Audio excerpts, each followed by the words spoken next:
Hola, muy buenas tardes. Bienvenidos a este Foto y Parla número 9. Hoy tengo una invitadísima aquí, Catalina Martínez, artista plástica de la ciudad de Cartagena. Hombre, y ustedes dirán, hombre, pero esto se llama Foto y Parla, ¿por qué traer a una artista plástica? Creo que por allá en el siglo XIX, cuando aparece la fotografía, se tornó la discusión esa de, bueno, y van a desaparecer los pintores, la pintura va a desaparecer porque ya apareció la fotografía, ¿no? Y ya no necesitamos a nadie que represente la realidad, ¿no? Y aparecieron los impresionistas, ¿no? Totalmente, sí. A tirar el dato de que es que sí, el fotógrafo puede representar la realidad, pero ajá, ¿y dónde están las emociones y la rabia? La ¿No? creatividad. La creatividad, la inteligencia, o sea, eso no lo, de alguna manera la fotografía no lo representa. Ah, bueno, pero ahora tenemos este arte contemporáneo que es muy fotográfico y que también trata de representar la emocionalidad. Entonces, me encanta ese debate rico, así que ya expliqué que sí es foto y parla, pero aquí vamos a hablar de la representación a partir del arte. Entonces, bueno, bienvenidos y bienvenidas a este noveno capítulo. Catalina Martínez, vamos a iniciar aquí, chévere, bacano. Sí, vamos a empezar. Catalina Martínez, cuéntanos, ¿cuántos años tienes? ¿Cómo te metiste en este cuento del arte? ¿Por qué te interesó estudiar arte, pintura? No sé, cuéntanos. Bueno, primero que nada, muchas gracias por entrevistarme, Rafa. Tengo 22 años. Me acabo de graduar de Bellas Artes en la carrera de Artes Plásticas hace como unos 4 meses. Yo empecé en el arte, Dios mío, o sea, yo creo que todo niño empieza pintando desde que está muy pequeño. Yo creo que me impulsó en el arte más que todo mi mamá. Ella vio que yo empecé pintando manga y anime cuando estaba por ahí como en 5.º grado y me metí en unas clases de arte y yo no quería. Porque ella me decía, tú no haces un deporte, tú no haces nada, te vas a meter a dibujar y punto. Y yo, bueno, está bien. Primera mamá en el mundo yo creo que le fuerza a su hijo a estudiar arte o a hacer algo relacionado con el arte. Total, es que yo empiezo ahí y empecé con un profesor y luego empecé a meterme más como en el mundo del maquillaje artístico. Fue algo que hice por mucho tiempo. De hecho, algunas personas que están aquí, que conocen mi página desde hace mucho, yo me interesaba por el maquillaje así en 3D, con las cosas así como para películas. Y decidí que el maquillaje, por mucho que me encantaba, no, yo no sentía como que estaba dando todo mi potencial. Yo sentía que no de pronto podía perdón, no podía expandir todo lo que yo quería pues decir. Al final y al cabo el arte es un lenguaje. Entonces me decidí por artes plásticas y por el arte. Ok, te recuerdo que tienes que acercarte al micrófono. Hoy. Entonces, no, pero estamos bien, se escucha genial. Bueno, recordando que estamos aquí en el Museo de Arte Moderno, son las 3:50. Creo que estamos iniciando puntualmente esta grabación. Y les recuerdo que esto es un Foto y Parla grabado en vivo, tenemos público y entonces el público ahora está obligado en dar un aplauso. A ver, eso. Bacano. Y me encanta porque, yo no sé, yo soy fotógrafo, ahora estoy haciendo una convocatoria de asistentes y a mí me encanta que los asistentes sean como mujeres. Aquí estamos rodeados de mujeres, bien interesante. Me gusta eso, que las mujeres también tengan un espacio como para expresarse, para escuchar. Y bueno, por eso trajimos a Catalina Martínez aquí, así que... No, Catalina, maravilloso eso de ese encuentro, sí, que plantees también tu infancia Sí. sí, en el tema este profesional de ir descubriendo cosas y decidiendo también, ¿no? El arte es un espacio también de decisiones. Pero hablaste un poco, bueno, sí, cómo llegaste como al tema de lo artístico, el maquillaje y tal, pero ahora un poco salgámonos de ahí y nos vamos para el barrio. Y es como que quiero también conocer un poco cómo es esa Cartagena, cuál es esa Cartagena que tú vives. Ok. Yo siento que Cartagena es una ciudad de guetos, es una ciudad que es muy complicada moverse en ella, ¿cierto? Por lo tanto, todos vivimos diferentes Cartagenas. Hay gente que nunca conoce, no ha ido a mi barrio, por X o Y motivo. Entonces yo quiero un poco montarme en tu mirada ahora. Entonces, ¿cuál es esa Cartagena que tú vives o has vivido? Esa esquina bacana. Dibújanos esa Cartagena que tú vives. Bueno, la Cartagena que yo he vivido, mi casa de infancia fue en el Alto Bosque. Yo crecí yendo a visitar a mis abuelos y a mi tío al Socorro y a Olaya Herrera. y a mis abuelos paternos en el barrio de Manga. Entonces, ese es más o menos como en donde circuló mucho mi infancia. Yo no era mucho de salir a la calle porque mis papás siempre fueron súper protectores conmigo y con mis hermanas, por así decirlo. Y bueno, eso fue como en el entorno en el que yo crecí, como hasta los 14 años. Yo cambié mucho del colegio. Entonces, yo fui al Colegio del Carmelo, fui a La Salle, fui a la Anunciación en el barrio Paraguay. Y luego, a los 14 años, entré a un colegio en la zona norte, que se llama SPA en Cartagena de Indias. Y fue ahí cuando, pues, digamos que vi una clara distinción entre las Cartagenas que vivimos todos. Me llama la atención que tú digas que de pronto la Cartagena que tú vives es de guetos, porque yo diría que esa es la Cartagena que como cartagenero la mayoría conoce, lo que se llama el barrio popular, ¿no? Pero yo diría que una vez cuando cambié de colegio a zona norte, conocí una Cartagena completamente diferente, completamente distinta, que también es muy válida y todas nuestras experiencias en ese barrio también son súper válidas, pero digamos que fue un choque cultural mucho más grande que se expandió cuando entré a Universidad Pública en Cartagena, mucho después. Entonces, sí. Potente, me encanta. Eso es súper interesante, aunque me encanta también cómo la gente recibe las preguntas, ¿no? Yo quiero que la gente responda una cosa, salen otras cosas también maravillosas y eso también me imagino que te pasa cuando pintas, ¿no? Sí. Tú estás buscando una cosa y aparece otra, el trazo aparece ahí reflejado también, ¿no? El arte es una cosa que es intelectual, pero después se vuelve una cosa experiencial, ¿no? Tú, la mano, el pincel, Todo. Estoy hablando del barrio y ahora me metí para acá, pero bueno, eso es el cartagenero también. La verdad es que yo también soy súper dispersa. Yo me meto con una cosa y luego entro a otra totalmente. Oye, ¿esa palabra dispersa será una palabra positiva o negativa? No, pero bueno, sí es disperso, pero yo también, como estudié filosofía, claro. Para mí todo se conecta. Ya, o sea, no hay nada que esté como independiente, ¿sabes? Eso es falso. Ahí, no, que yo estoy en ingeniería, compa, tienes que también, un ingeniero también tiene que comunicarse con personas, así que. Entonces, Cata, potente, el barrio. Ahora, dibújanos ese barrio, digamos. ¿Cómo es el Alto Bosque? Bueno, como yo lo recuerdo, nosotros vivíamos en una casa grandota, de esas casas antiguas, heredadas por los abuelos, con muchos cuartos. Y claro, uno chiquito lo ve más grande todavía. El Alto Bosque, recuerdo, vivíamos en una loma. Estaba la tienda de la esquina, donde siempre me mandaban a hacer los mandados, aunque yo no quería. Estaban algunos 3, 4 amigos de la cuadra con los que yo salía a jugar. Jugamos en los patios de las terrazas bastante. También, bueno, muchas veces recorrí el barrio corriendo, persiguiendo a mis perros que se salían de mi casa también. Y bueno, hablando de esquinas bacanas, siempre yo me acuerdo que con mis tíos y mis papás a veces nos íbamos a una esquina que era donde el chino, donde siempre vendían como perro caliente y hamburguesa. Eso eran también nuestras salidas en familia. Había un colegio público también en la esquina. Era una cuadra, la verdad, bastante frecuentada porque estaba cerca de la Crisantoluque. ¿Qué más te gustaría saber? O sea, pero espérate, Crisantoluque, ese está cerca del colegio ese colegio que está en la avenida. Sí, y que tú subes y hay un palo y hay una tienda. Hay una tienda, una cancha de fútbol. Esa misma cuadra. ¿Alguien sabe de lo que estamos hablando? No, ¿verdad? Así somos los cartageneros. Así somos los cartageneros. Esa imaginación y esa visualidad bien potente. Ok, sí, hay una cancha cerquita de la avenida, hay una tienda un contigua parquecito que está bonito ahora, sí, está bien ahora chévere. Está súper lindo. Es más, que uno de esos edificios tuvo como un pleito con el tema de los Quirós. Sí, me parece que sí. Exacto. Hay un puente peatonal allí. Entonces, sí, estoy como que me gusta eso, me gusta dibujar un poco la ciudad también con las palabras, ¿no? Y que de alguna manera eso también dibuje la ciudad que cada uno de nosotros vive. Entonces, el Alto Bosque también ha cambiado mucho, ¿no? Muchísimo. Es hoy un barrio de edificaciones de muchos buenas, pisos. O sea, ahora es como un barrio mucho más residencial. Cuando yo estaba ahí, había muchísimas casas viejas. Como te digo, esa casa nosotros la heredamos de mis abuelos cuando llegaron a ese barrio.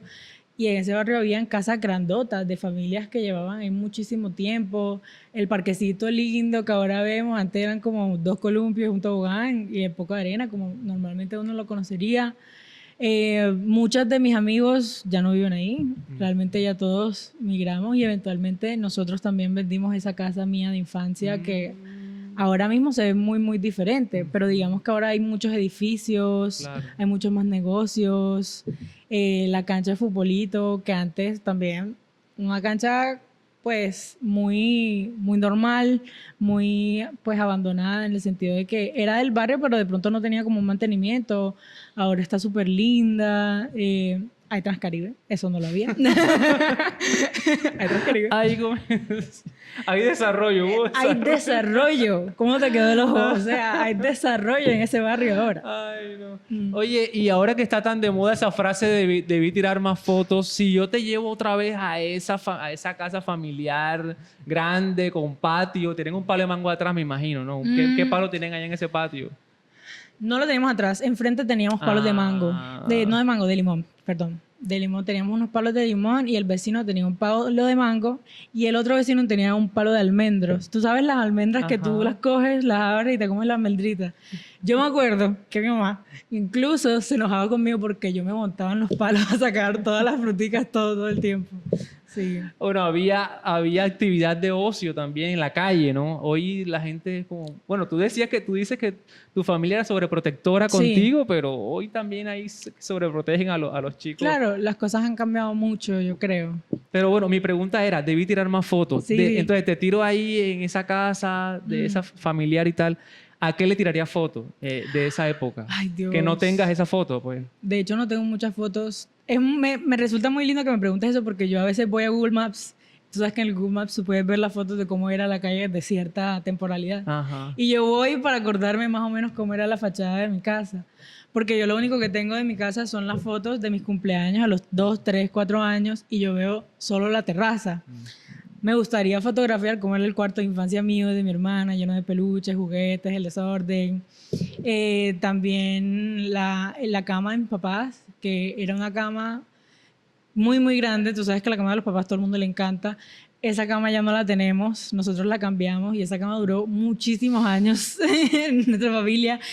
Unos muebles de mi abuela, unos platos, realmente muchas cosas que me gustaría tener hoy en día, las atesoro mucho, en especial porque, bueno, repito otra vez, esa casa la heredamos de mi abuelo y mi abuela ya no está con nosotros y mi abuelo pues está ya muy, muy mayor. Claro. Entonces me gustaría tener eso porque son recuerdos de la infancia tanto míos como de mis hermanas, como mi tío. Yo tengo una familia muy grande. O sea, nosotros somos de esas casas de que a mediodía mi mamá hacía almuerzo de más porque cualquiera se podía llegar. Entonces me gustaría tener todas esas fotos, de hecho. Claro, me imagino que entonces eras de esas familias que no tenían la posibilidad de acceder a una cámara. O no tenían esa práctica de tener una cámara. Más bien, yo creo, porque, bueno, también, te estoy diciendo, toda esa casa fue como del año los 2000 hasta los 2010. Las cámaras que teníamos, las teníamos como por diversión y de pronto sí las usábamos para viajes en algún momento, pero uno nunca, yo no sé por qué nunca se nos ocurre como fotografiar el espacio en el que nosotros vivimos. Porque yo siento que también es una manera de apreciar y adorar el presente, ¿no? Claro. Como vivir el presente en el que vivimos. Y de hecho mi mamá es comunicadora social y ella nos hacía en su momento, para su proyecto de universidad, nos hacía sesiones de foto a mí y a mi hermana en disfraces que nosotros usábamos, porque eso también era, creo que es parte de la cultura en general, pero en mi casa también se da mucho el closet de los disfraces, que tú entrabas, te cambiabas con tus hermanos o lo que sea, y pasábamos en disfraces todo el día. ¿Cómo es eso? No Nunca lo he escuchado. Desarrolla. Bueno, por ejemplo, te voy a dar un ejemplo artístico. Ajá. Enrique Grau. Enrique Grau tiene un estilo muy pintoresco en sus pinturas. De esta mujer amerindia que se viste de todo tipo de maneras, como de manera victoriana. Y tú dices, ¿pero por qué? Si eso no es como de pronto tan propio de nosotros. Una cosa que yo aprendí en la universidad es que Enrique Grau retrata toda la cultura del disfraz en las casas y él incluso tenía un closet de disfraces, sus papás tenían un closet de disfraz y eso también me lo comentó el maestro Eduardo Hernández, que antes era muy común que la gente hacía sus propios disfraces y iban a hacer sus propias fiestas. Y yo lo viví mucho en mi casa, y yo sé que mi mamá también en su casa, que nosotros no pasábamos en la ropa que teníamos en la casa, sino en los disfraces que teníamos todo el tiempo. Antes se daban muchísimo más los bailes culturales en los colegios, entonces yo pasaba en pollera todo el día en la casa. ¿Sí me entiendes? Claro. Entonces eso es algo que yo por lo menos noté en mi casa, en casa de mis amigas, por parte de mi mamá también, que antes se encontraba mucha ropa antigua, ropa que usábamos para disfrazarnos. Y cuando encontré la obra de Enrique Grau también me llamó mucho la atención eso, como que, ok, es como algo más cultural entonces, como de una cultura clandestina, por decirlo así, de Cartagena.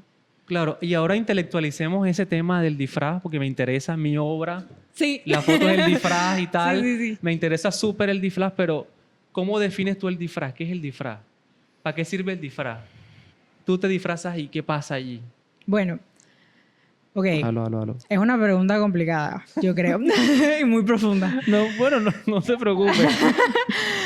Lo primero que se me viene a la cabeza es porque pues mi obra trata un poco más de la parte del inconsciente, ¿no? Entonces, y habla mucho de lo que sería la sombra personal y cómo nosotros usamos como esa persona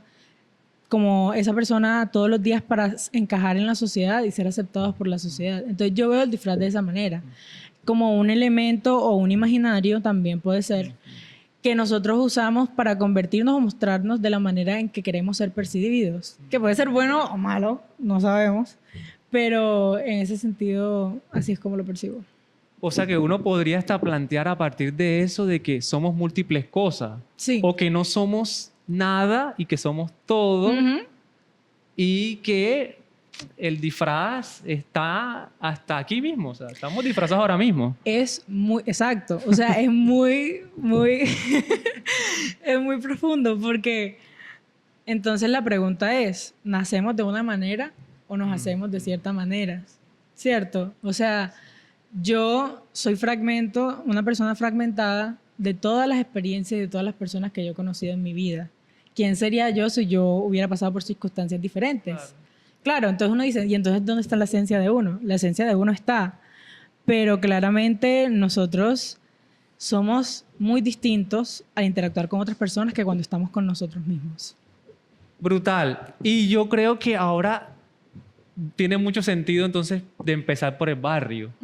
Porque entonces el barrio es la raíz, termina siendo la raíz. Y es como que, sí, tú eres una subjetividad que te construyes y que tienes un montón de relaciones sociales, pero lo que a la final te define, que también es una construcción social, es eso, es como esas cosas cotidianas que tú viste crecer.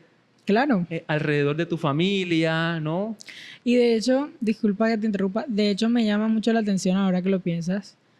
Y yo leyendo como las preguntas antes, porque obviamente hay como ciertos lineamientos para todo esto, yo decía que curioso que mi obra se llama La Casa Imaginaria, porque todo empieza también de un sentido literal desde la casa, ¿sí me entiendes? O sea, de todas esas primeras interacciones que tenemos con todos los elementos que no conocemos.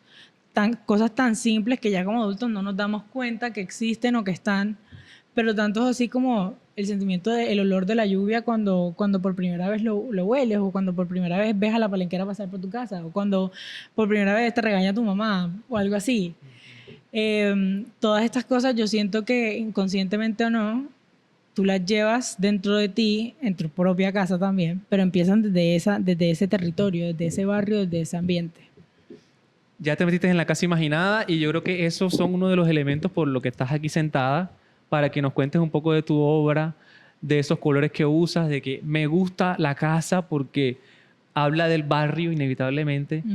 En esos cuadros que he visto en Instagram, porque no los he visto en físico, es como una casa, el interior de la casa, es intimidad, ¿no? Es intimidad y hay muchas cosas allí, pero es una intimidad y es una casa que está como inundada. Sí. Es una casa que en la que no sé si estás volando o estás sumergido o sumergida y las cosas, hay como mucho movimiento, ¿cierto? Y hay como hay un juego de color bien potente también allí, pero no sé si es nostálgico, no sé si es triste, o sea, hay un montón de cosas, hay unos peces amarillos.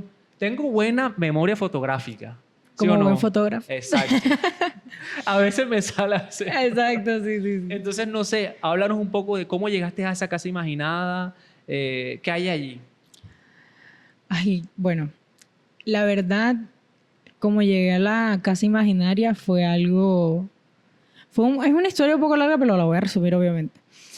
Yo siento que yo siempre he sido una persona muy nostálgica, muy melancólica. Siempre crecí con muchos problemas como de identidad, como saber quién era yo en el mundo y cómo yo encajaba en todas las diferentes facetas de mi vida, porque el problema también cuando uno crece es que justo cuando tú piensas que ya estás encajando, ¡puf!, otra vez vuelves y tienes que encontrar una manera de reacomodarte.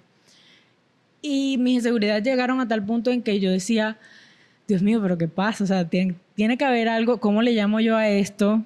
De que yo sé que tengo ciertos defectos, ciertas cosas y las quiero reprimir, o incluso cuando trato de reprimirlas, ellas salen. O sea, ¿eso cómo se llama? Yo ¿cómo podría ponerlo como en imágenes o en palabras? Y encontré este imaginario que es la sombra personal, que es básicamente la parte oscura del inconsciente que nosotros guardamos, toda esa parte de los defectos, todas esas partes de las inseguridades las guardamos en nuestro inconsciente y si no les prestamos atención, ellas pueden brotar y pueden básicamente como ser disruptivas tanto en nuestra percepción de nosotros mismos como los demás. Y eso tiene mucho sentido porque una persona que es egocéntrica, aunque no quiera hacerlo, piensa en sí misma todo el tiempo. Y eso afecta mucho cómo nos relacionamos con los demás. Entonces yo empecé a verme a mí misma como una casa, porque yo entendía y me encontraba con todas estas inseguridades y defectos cuando yo estaba sola en mis propias habitaciones de mi propia casa. Yo decía, yo soy mi forma más pura y mi forma más humana, aunque yo no la quiera, es cuando yo estoy completamente sola con mi naturaleza y mi naturaleza fluye tal y como es. Entonces de ahí salió como la idea de visualizar o interpretar ese mundo visual de una casa y de estas habitaciones que son similares a las habitaciones que tenemos dentro de nosotros mismos. Que, te lo pongo en palabras simples, es como, por ejemplo, cuando tú estás cargando a un bebé. Suena horrible cuando tú estás cargando a un bebé y tú dices, ¿qué pasaría si dejo caer al bebé? Y tú dices, yo jamás dejaría caer al bebé, pero es como algo que pasa porque tu inconsciente tiene esa naturaleza y como que... Entonces, yo quería retratar esa parte de nosotros que de pronto todos tratamos de reprimir y como decir simplemente como está bien tener problemas y está bien entender que nuestra naturaleza pura es de esta manera. Entonces empecé a retratar diferentes habitaciones que también aluden a mi propia casa física como lo es mi hogar y hacer las asociaciones de cómo mi inconsciente asociaba estos espacios y yo cómo veía representada la sombra como de mis defectos y mi inseguridad en esos espacios que serían nosotros mismos. Claro, yo sé que tienes que... Ay, Dios mío. Yo sé que tienes que seguir desarrollando la idea, pero es que hay una cosa importante y es que es inevitable el conflicto sabiendo que vivimos en una sociedad a la que hay que encajar todo el tiempo. Entonces, no va a existir una identidad que sea universalmente aceptada. Jamás. Entonces, es inevitable y me encanta eso que lo plantees como que, bueno... sí, esto está lleno de conflictos, pero eso es lo que hay. Exactamente. Es un poco lo que... Y es como una manera de pronto no asustarse ni angustiarse al entender esa parte de nosotros. Porque yo también yo pensaba muchísimo, ok, en mi caso, yo siento que físicamente yo era muy diferente a las personas a las que yo estaba como a los alrededores míos, ¿ya? Ajá. Y entonces eso como que me hizo querer cambiar muchas cosas de cómo yo era. Por ejemplo, el simple hecho de que cuando yo estaba creciendo, toda mi familia se alisaba el pelo y yo no. O que, por ejemplo, ¿sí me entiendes? Son cosas muy estúpidas. Pero por ejemplo, no es estúpido. No es estúpido porque mi propia historia fue una batalla con mi mamá fuerte, o sea, fuerte. Sí. Incluso que mi papá falleció hace 5 años. Wow. Sí, aproximadamente. Y yo creo, o sea, sinceramente aquí, delante de las cámaras y tal, que si mi papá siguiera vivo, yo no podría todavía tener, o sea, a poder percibir mi cabello largo. Porque las violencias obviamente, porque el hombre en la costa tiene que tener el cabello corto. ¡Claro! Mi papá todo el tiempo me decía ese cabello ya está muy largo, ves donde Jaime. Jaime era el peluquero del barrio. Wow. Entonces yo fui donde Jaime y Jaime me pasaba la 1 y la 2. O sea, esas eran las que me tenía que pasar. Bajito, Ya. bajito, bajito. Entonces, como dice Foucault, la sociedad está hecha de micropoderes que están atentos a esas microfisuras, ¿no? Y tú- mensajes subliminales, ¿no? También. Todo el tiempo nos ¿Cómo son esos mensajes subliminales? O sea, que tú entras a, por ejemplo, las redes sociales y tú ves que todo el mundo vive su vida perfecta todo el tiempo, pero eso es un 1% de la vida de esa persona. O, por ejemplo, como mujeres, yo sé que de pronto pueden entender lo que tú vas para una tienda. O sea, a mí me parece esto súper raro, que tú vas a una tienda en Colombia y ninguna de las fotografías parecen gente colombiana que yo veo todos los días, sino que es gente que yo no sé, o sea, como de Suecia. Yo era como que, ok, chévere, bacano, pero es como irónico que me trates de vender algo a una persona de aquí cuando tú no te ves como yo. ¿Sí me entiendes? Entonces, me estoy saliendo un poco del tema, pero es como esa parte de como que salimos, estamos disfrazados, como para ponerlo de una manera, estamos usando a nuestra persona y encima tenemos que trabajar más y más y más para que esa persona cada vez más sea parte, sea nuestra identidad real y no nuestra identidad pura como tal. Claro, y entonces esto está, yo no sé en qué nivel está el público, si es que yo ya me salí del guión, Sí. porque esta mujer me está tirando unos niveles acá y no puedo quedar atrás, yo tengo que estar ahí en el debate. Es que eso es lo bueno de tener público, el público lo veo feliz, así que estamos bien, estamos haciendo las cosas bien, pero hemos hablado de todo, del barrio, de tu vida, de tu familia, de pronto no nos hemos metido tanto ahí, hablaste de tu mamá, que es comunicadora social, y déjame ver aquí, tenemos 25 minutos de grabación, nos faltan unos 20 minutos más, así que podemos seguir ahondando en eso, pero entonces ahora me interesa el tema de la creatividad. Un artista, la creatividad, estás apenas terminando tu carrera, ¿cierto? Pero digamos, ¿por qué es importante estudiar arte? Si tú quieres ser artista, ¿o qué vistes ahí? ¿Qué posibilidades vistes en la universidad que hoy te potencializa tu trabajo? Ay. Bueno. Ay. ¿Por qué ser artista? Bueno, es que la verdad es que no tengo muchas más palabras más que decir como que yo jamás me vi en una profesión académica, yo jamás me vi en una oficina, jamás de la vida me vi estudiando en una carrera seria. Siento que era tampoco a lo que a mí me conectaba, a lo que me gustaba. Yo siento que el arte siempre fue, tanto en todas sus formas, fotografía, literatura, siempre era como lo que me alimentaba el alma.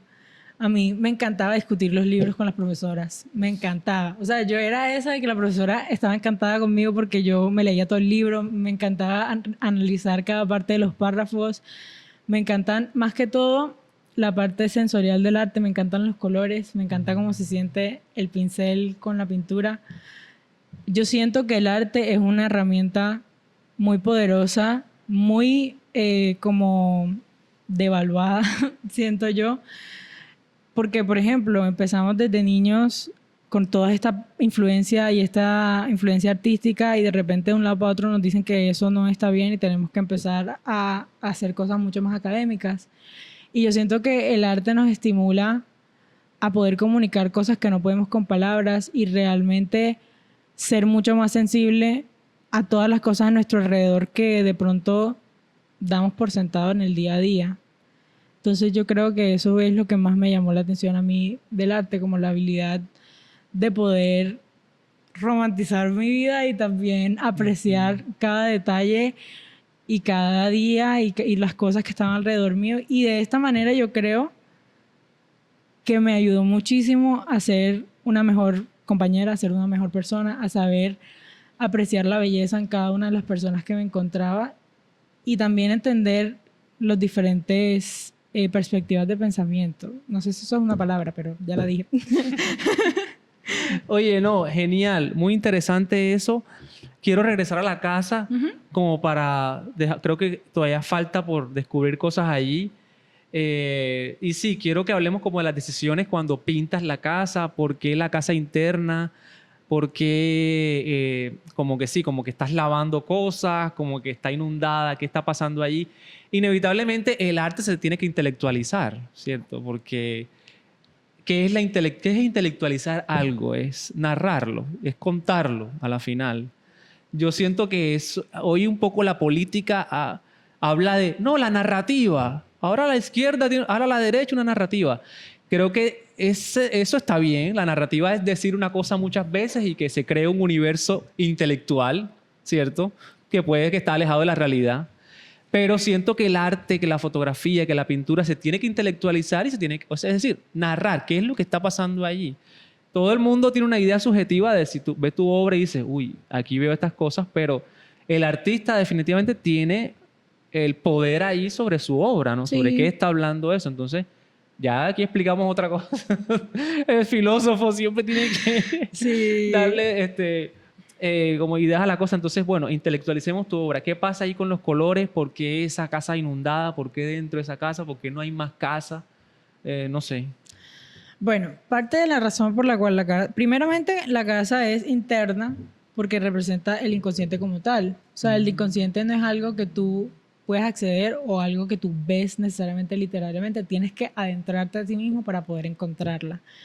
Y hay muchos elementos, por ejemplo, mencionaste la casa como inundada. Yo creo que te refieres obviamente al lavadero. En ese caso, yo lo que estoy tratando de reflejar o retratar en ese cuarto en específico es como la hipérbole y la parte del inconsciente que exagera las cosas a una absurdez, porque nuestro inconsciente como tal es muy absurdo. O sea, a veces nos llegan pensamientos intrusivos, cosas ofensivas que tú dices, esto no va con mi persona ni quien yo soy, jamás en la vida consideraría algo así, pero la mente funciona de esa manera. Claro. O sea, es como muy cómico, muy irónico, pero al mismo tiempo es muy cierto.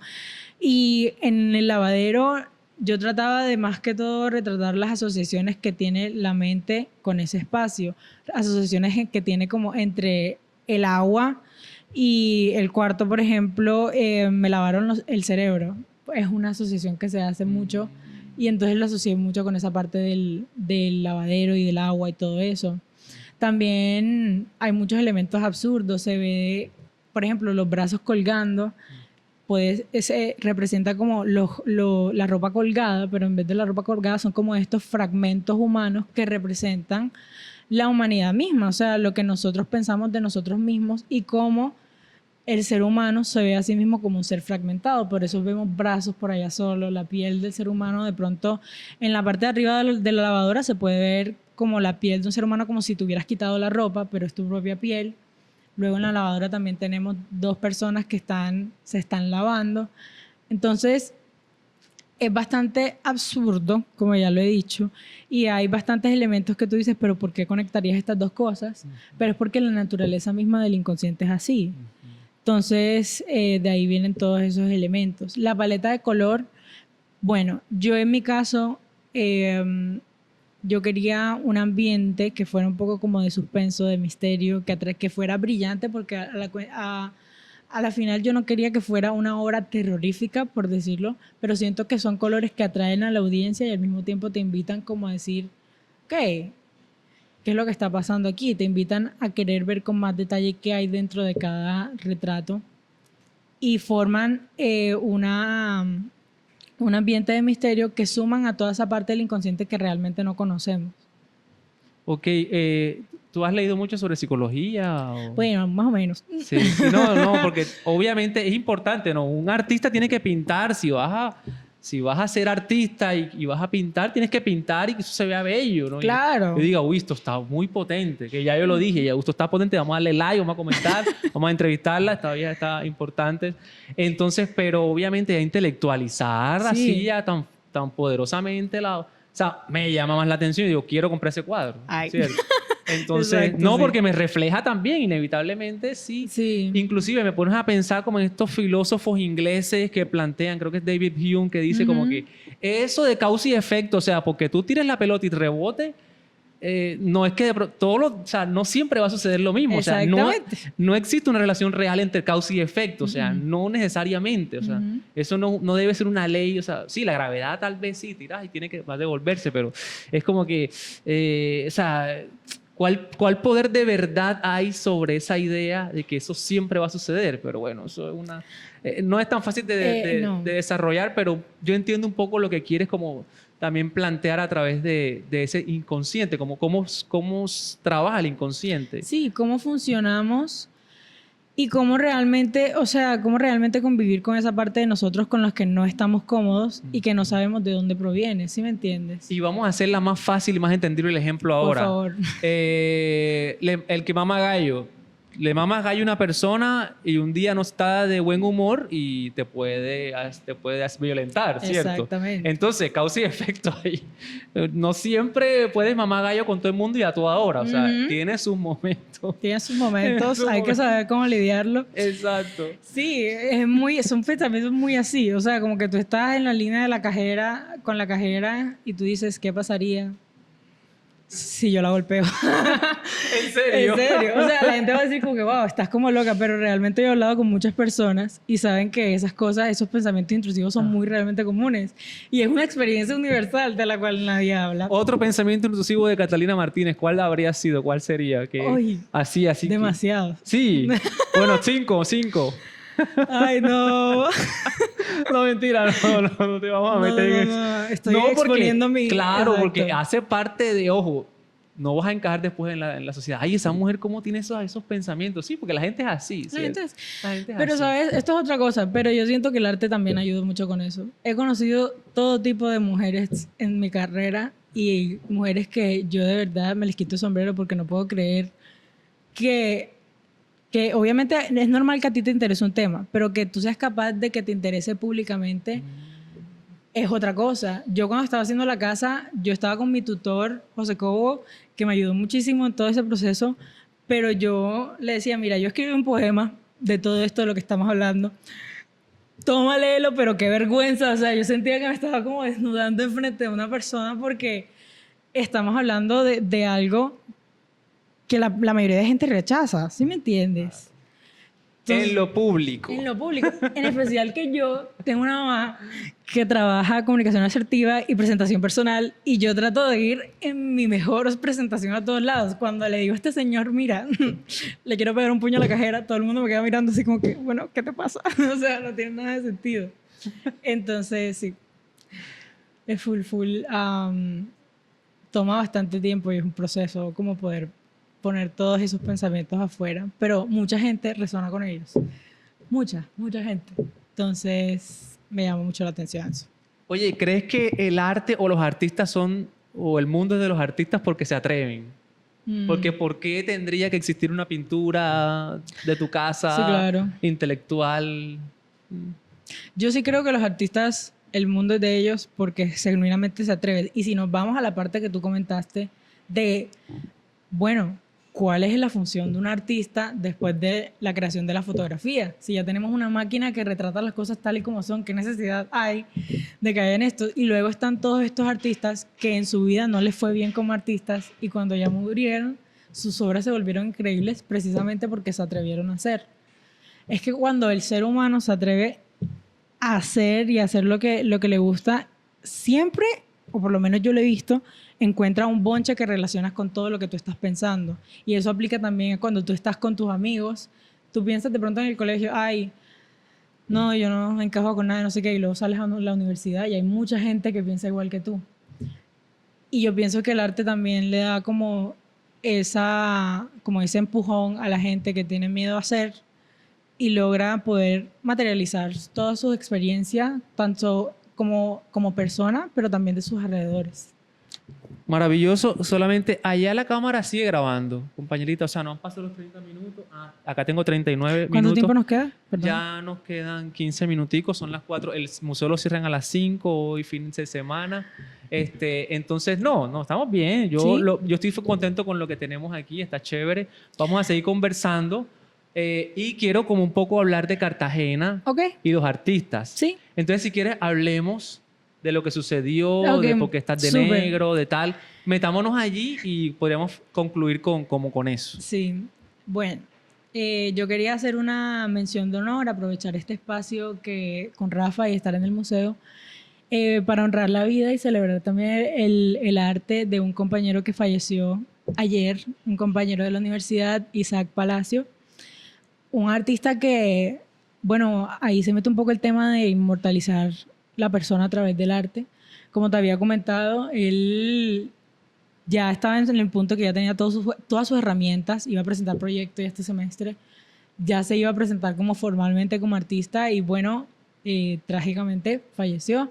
Entonces queda como el sinsabor de saber qué es lo que pudo haber sido de él y qué pudo haber sido su obra, en especial cuando hay gente como por ejemplo José Sierra, quien conocemos, artista cartagenero, gay de aquí de Cartagena. Él le encantó la obra de Isaac. Intercambiaron obras y hasta el día de hoy él atesora esos 2 cuadros en su casa. eh, Como siempre, pues ha cuidado de ellos, ¿no? Y es como, wow, o sea, el impacto del artista que va a ser inmortalizado para siempre a través de esas 2 obras y que resona con muchas, muchas, muchas personas, ¿no? Entonces, es como también dejar saber que su persona va a estar siempre en nuestras memorias, como que el arte y la memoria de él siempre van a estar entrelazadas y que él impactó el arte en la ciudad de Cartagena desde su pequeña escala, porque tanto la universidad, con tantos compañeros que lo recordamos, como incluso el IPCC montó una historia de él, lamentando obviamente que haya fallecido, entonces pues sí, es como honrar su vida y su función de artista en su metro local, por decirlo así. Claro, y bueno, tú me contaste eso hoy, yo no sabía. Es Ujú. más, no sabía que él era el que hacía ese tipo de trabajo. Conocí las obras por José Sierra, porque Ujú. siempre monta fotos y yo dije, "Ah, este muchacho tiene 2 obras Demasiado. y es impresionante la obra de este compañero, porque es como una composición muy, o sea, muy curada, los colores, las personas que están allí, o sea, es interesante Es muy ese mundo. particular. Sí, ese mundo que plantea ahí es interesante, ¿sabes? Ujú. Como que, o sea, es un llamado también muy poderoso. Además porque se nota también como un trabajo ahí como arquitectónico dentro de esa obra. A mí, yo soy un hombre arquitectónico, o sea, no voy a estudiar arquitectura, pero me gusta el barrio, por ejemplo. Yo Torices, camino Torices y hago muchas fotos de las casas de Torices.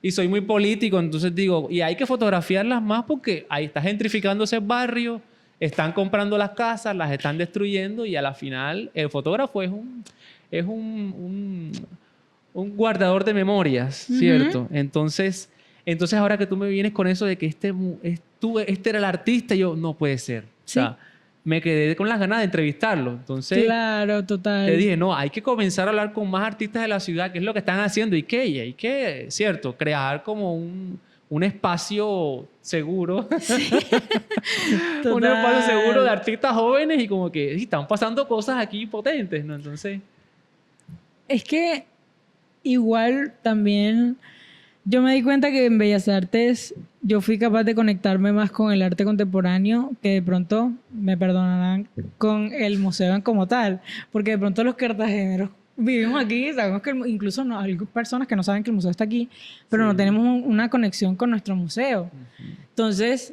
tener la oportunidad de poder como impulsar a todos esos artistas locales que la están rompiendo y que son maravillosos y que tienen esa obra de Isaac, a mí me llama mucho la atención. Él se metía con la química y por eso él decía que los colores a veces pasaban como del amarillo a estos púrpuras porque cambiaban como de ácido a alcalino. O sea, habla de unos temas y unas cosas tan interesantes que yo siento que la mayoría de la juventud se podía relacionar un poquito más con eso y crear una relación con el arte en general, yo creo. Nosotros ni con el museo ni con el arte contemporáneo creo que tenemos mucha relación y yo siento que darle la oportunidad a los artistas locales y a todas las personas que son entusiastas del arte, poder entender de qué están hablando, qué les interesa y visualmente cómo podemos como desafiar todos esos lineamientos que se nos han impuesto también. Bien, no, yo creo que sí, es un espacio interesante para recordar a Isaac, ¿no? Lindo, bacano. Bueno, su obra va a perdurar inevitablemente, ya está en mi imaginario. Entonces, yo creo que para finalizar y concluir, hablemos de plata. Ok. Hablemos de plata porque el arte se tiene que vender, ¿no? Y entonces ese es un gran problema hoy en las escuelas de arte. Es como que sí, los artistas pintan y son espectaculares, pero ¿cómo transformamos esa obra en dinero? ¿Cómo ese artista puede llegar a vivir de eso, cierto? Entonces, yo creo que esa materia no existe en la carrera. Se llama El secreto mejor guardado. Entonces, bueno, cuéntanos un poco esas crisis, esas dificultades que hay allí y tú qué crees que cómo podemos solucionar eso, por ejemplo. Ok. Ay, yo, la verdad, yo tuve muchas crisis en la universidad, como me imagino tú de pronto también, o cualquier otra persona que estudie en las humanidades, y es de qué voy a comer. Oh, yo por lo menos vendo servicio y hago quinceañero. Exacto. Pero uno, lo último que necesita, de hecho yo hablaba esto con otro artista que se llama Jesús Díaz, lo hablaba y era como que lo último que necesita alguien es un cuadro. O sea, lo último en lo que la persona piensa en su vida es yo necesito un cuadro. Yo siento... Ay, no sé, lo siento, tengo que como que... Dale. Porque es que sí hay gente que desearía tener un cuadro. Sí. O sea, está esa posición y yo entiendo. Pero ¿sabes qué es lo que pasa? Vamos a jugar la misma historia que al principio. El tema de la sociedad. O sea, tal vez nos estamos moviendo en una sociedad o en un grupo de personas que no necesita el cuadro y que no le interesa. Ya. Entonces nuestro imaginario crea esa idea. Totalmente de acuerdo. Ya. Entonces, ¿qué es lo que hay que hacer? Hay que romper. Hay que romper socialmente, o sea, hay que entrar en otro circuito. Hay que entrar en otro circuito. Y eso es peor aún, ¿sí o no? Sí. Porque vivimos en un país que está colonizado por la idea de circuitos sociales, ¿no? Que se llaman clases. Entonces, o sea, pero bien, si quieres puedes seguir desarrollando la idea, pero ahí te la tiro, como que, ojo, porque no nos salimos del tema del subconsciente y todo ese cuento. No. Pero puede ser eso. Yo estoy completamente de acuerdo con lo que dices. Y claramente yo estoy hablando desde mi experiencia local y desde mi experiencia como artista en Bellas Artes en Cartagena. Porque tú te vas a Bogotá y es algo completamente diferente, ¿no? Pero digamos que esa es la generalidad del arte aquí en esta ciudad. No estoy hablando por todas, pero por ejemplo yo estaba leyendo un libro que se llamaba Manual al Arte Contemporáneo y hablaba del arte como un juego de ajedrez y cómo de pronto la figura del rey eran primeramente los coleccionistas, que eran estas personas obviamente con mucho poder, mucho dinero, que son los que mueven e incentivan el arte como tal. Claro, cuando un coleccionista o un galerista empieza a adquirir obras de arte, le da impulso a ese arte y empieza un circuito en el mercado del arte que dice, este es el arte que se está vendiendo ahora mismo, esto es lo que ustedes tienen que comprar. ¿Y qué pasa? A partir de eso, los otros personajes de esa tabla de ajedrez se mueven alrededor de los movimientos del rey y la reina, que serían los coleccionistas y los galeristas. ¿Quiénes vienen siendo el resto de los personajes? Los directores de museo, los artistas mismos, las personas que compran el arte, los entusiastas del arte, los dilantes, como les dicen. Entonces, hay que romper circuitos, pero yo creo que por eso es muy importante de lo que hablamos, de darles espacio a las personas que vean otro tipo de arte contemporáneo, porque el arte que nosotros conocemos es lo que se le considera como arte moderno, ¿ya? Toda la parte como de pintura, bodegones, las calles de Cartagena, los balcones, que es muy hermoso, muy válido. Quiero decir aquí, eso es muy válido. Si tú quieres pintar balcones, pinta tus balcones. Yo pinto mi casa inundada. Exacto, yo pinto mi casa, maravilloso. O sea, eso me parece genial. Ay. Pero digamos que el arte contemporáneo se mueve alrededor de eso. Claro. Ya, y si vemos, estábamos hablando hoy, de una casa en particular que mueve obras de arte contemporáneo. Exacto. De arte contemporáneo colombiano, que no es para nada barato. No es para nada barato, obvio. Pero tampoco es para nada lo que consumimos los cartageneros en términos de arte. Esas obras se consumen a nivel global como arte contemporáneo y a un precio muy alto. Y bueno, yo creo que otra cosa que es importante para los artistas es saber básicamente como con quién hablar, porque es que es algo que yo creo que la razón por la que no lo enseñan es porque el recorrido de cada artista es muy diferente en términos de cómo llegar al éxito. Cada quien se mueve en círculos diferentes, cada quien tiene acceso a cosas diferentes y cada quien tiene una obra diferente que también afecta muchísimo. Es muy distinto ser fotógrafo, ser pintor, a ser escultor o ser una persona que le gusta el performance o ser una persona que le gusta el grabado. Hacer que esos métodos de arte se muevan es completamente distinto. Exacto. Entonces, la visualización por esos medios es muy importante. Y yo creo que también lo más sencillo empieza de la educación. O sea, a mí no me enseñaron mucha historia del arte, no sé, yo estudiaba en un colegio muy académico. Dábamos química y física 5 veces a la semana, pero teníamos una electiva y en esa electiva o escogías o arte o danza, pero nunca dábamos ese tipo de cosas como algo establecido, por decirlo así.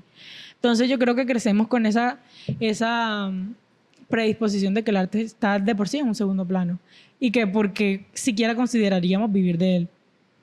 Súper, no, potente, espectacular. Vamos, un aplauso aquí, hombre, que esto está... Oye, sí. Oiga, muy potente. Todavía tenemos 10 minutos para preguntas del público. Yo a veces me emociono, yo pregunto y Dios mío.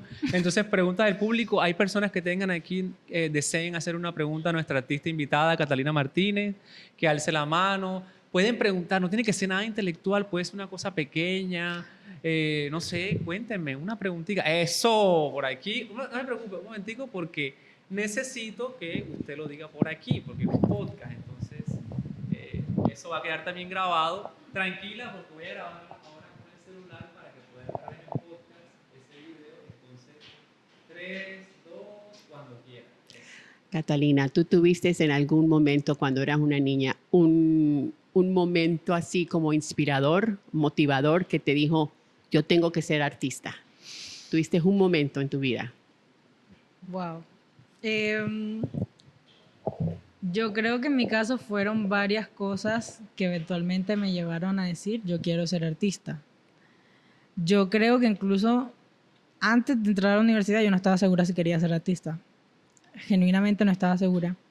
Es más como que a mí me inspiraba ver cómo otras personas, por ejemplo, mi mamá terminó la universidad a los 32, 36 años, ya tenía 3 hijas, tenía un hogar, y yo decía a mi mamá, hace lo que quiere, y empezó su propio proyecto de periodismo a los 40 años. Y yo decía a mi mamá, hace lo que quiere, y ella busca por sus sueños, yo por qué no lo voy a intentar. Se me agua un poquito la voz, porque yo digo, o sea, wow, ¿sí me entiendes? Entonces yo digo, en ese momento que yo entré a la universidad, yo digo, vamos a darle todo a esto y ver cómo nos va. Entonces, sí. ¡Bravo! Hay, antes de que sigamos con las preguntas, quiero hacerles un pequeño anuncio chiquitito. Les quiero comentar a todos los que están aquí que están cordialmente invitados a mi exposición individual en Casa Moraima el 26 de marzo. Va a estar obviamente expuesta la Casa Imaginaria junto a otras nuevas piezas, también la versión animada de nuestra obra, y me encantaría que me pudieran acompañar en ese momento. Muchas gracias. ¿Otra pregunta del público? ¿Alguien más quiere preguntar algo? ¿No? Eso, por aquí, el micrófono está tan largo, así que de pronto... pero sí es largo, Hola, ¿se escucha? Ay, un momentico, dale, tengo que grabar esto, porque si no me entra el video. Eso, 1, 2, ahora sí se escucha. Hola, Catalina, felicitaciones primero porque muy chévere este podcast. Me has inspirado mucho porque yo también soy artista y me gusta mucho que haya esta iniciativa de la charla artística en la ciudad. Me parece algo muy importante. Y también quería preguntar, ¿cuál va a ser la segunda parte o el futuro de la Casa Imaginaria? ¿Vas a hacer más piezas con la misma temática? ¿Qué has pensado al respecto? Súper la pregunta. Pues ahora sí siento en mi corazón todavía expandir la casa un poco más. siento que hay otras cosas que quiero decir y otros medios también que quiero explorar. Pero también no siento que vaya a pasar más de este año que yo esté trabajando ese tema. Yo también veo como artista, tú ves cosas y las vas anotando y cosas que te inspiran todo el tiempo y cosas que quieres trabajar. Y, y ya es algo en lo que estoy trabajando. Pero sí, la casa va a seguir expandiéndose, pero no por mucho más tiempo. Otra preguntita por acá. ¿Dónde? ¿Quién? Pregunta, bueno, que vamos a grabar. Eso, sí.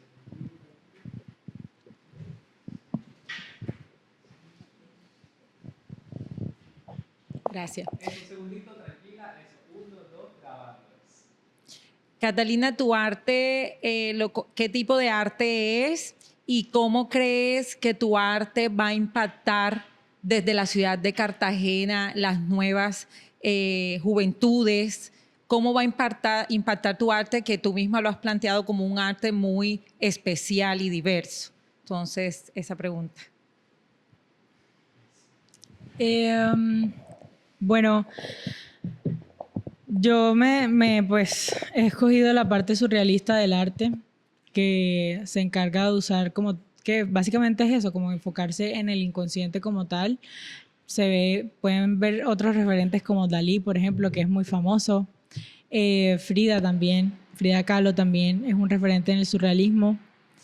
Y pues, se me olvidó el resto de la pregunta. Ok.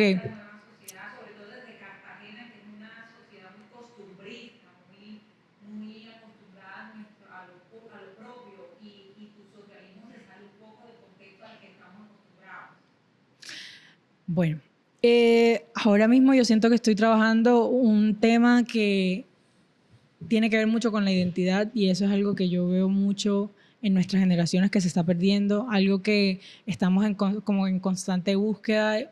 Siento que mi generación en particular está pues perdida en términos de la identidad y de quiénes somos. Siento que hay muchas personas que les hace falta establecerse y aferrarse a algo que los defina y que ellos puedan empezar a trabajar. Y yo siento que esa falta de identidad transciende a todas las áreas y todos los problemas que tenemos hoy en día. Entonces yo siento que ese es el impacto que tienen mis pinturas y mi obra de arte. Eso, súper. Eso, que se escuche, bravo. Que se escuche hasta acá.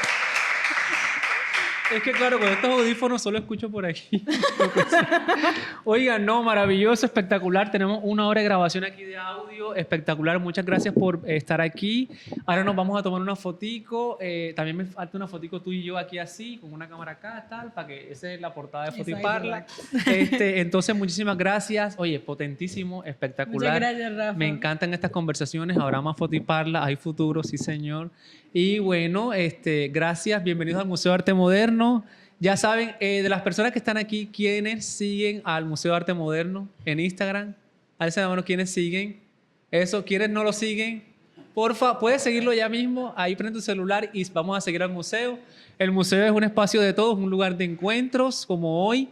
El museo es un espacio privado, si no lo sabían, es un lugar que obviamente también necesita ingresos económicos y se cobra la entrada. Pero cuando hay este tipo de espacios, no se cobra la entrada y es como también para que la gente, el cartagenero, como esas discusiones que habíamos aquí, como que tenga el acceso también a estos espacios tan chéveres en el centro histórico, ¿no?